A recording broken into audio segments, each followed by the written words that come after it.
नगरिया हो चुनरिया में दाग लग गई। ऐसे जाए पिया के नगरिया हो चुनरिया में दाग लग गई। ऐसे जाए पिया के नगरिया हो चुनरिया में दाग लग गई। कैसे जाए पिया के नगरिया हो कैसे जाए पिया के नगरिया हो चुनरिया में दाग लग गई। ऐसे जाए पिया के नगरिया हो चुनरिया में दाग लग गई। दाग लग गई।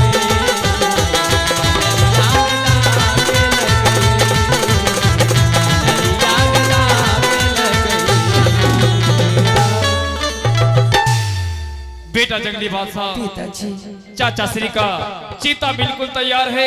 संसार की परंपरा अनुसार अपने हाथों से चाचा श्री का अंतिम संस्कार करो। जैसे आज्ञा पिताजी। जत्ता गोला टोल के यखरी टोल के लोग छिए अब ये जलावे कोरिया का ये बोसो तोरम जलेबे और नहीं कोई ये वो छोड़ दीजिए। जा नहीं वो ओकरे पछवारी में फेंकबो कोरिया बल्ला कोरिया मंगी मंगी खैतो रोजे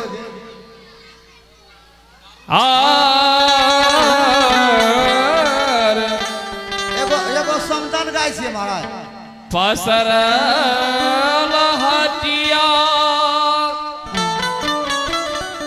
ओ सारी गेल है साखिया। क्या बात है ओ सारी के लहे साखिया है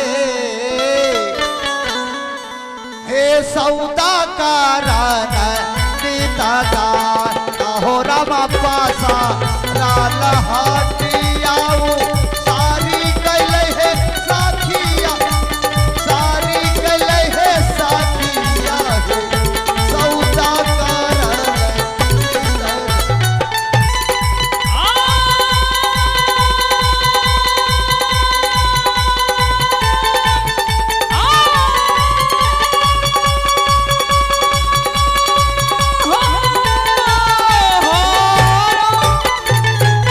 श्यामा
कटिहारी में सबके नाम भूली जइयो, जोगिंदर दास के नाम नहीं भूलियो। और लीजिए पुरस्कार के दो में आए हैं हमारे बहुकुश शर्मा जी, उनके माध्यम से ये 21 नोट फरमाते हैं और हमारी कंपनी को ओर से लाख लाख धन्यवाद और शुक्रिया अदा करते हैं। Thank you. नहीं बैठ में खरना बेगी तो बहु नहीं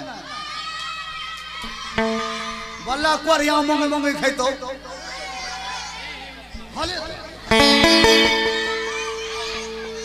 क्या बात है। और हमारे तमाम कलाकार तैयार हो जाएं रिकॉर्डिंग के लिए।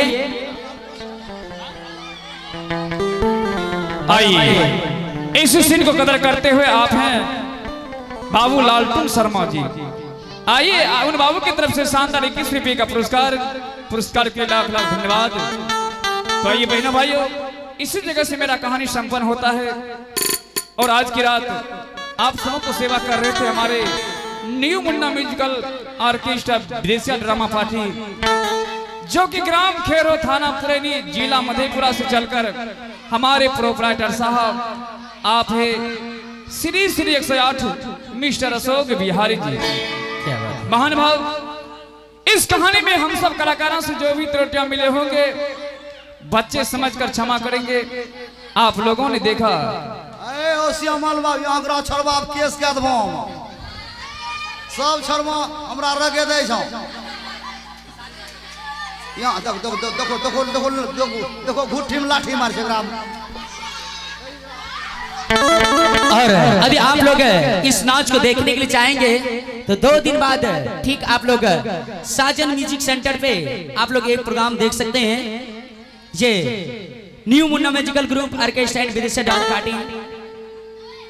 आप लोग कभी भी और आप लोग चैनल के नाम नहीं जानेंगे, आप यदि कहेंगे अशोक बिहारी का नाच प्रोग्राम दिखाइए और आप लोग घर बैठे नाच आप लोग मोबाइल में भी देख सकते हैं।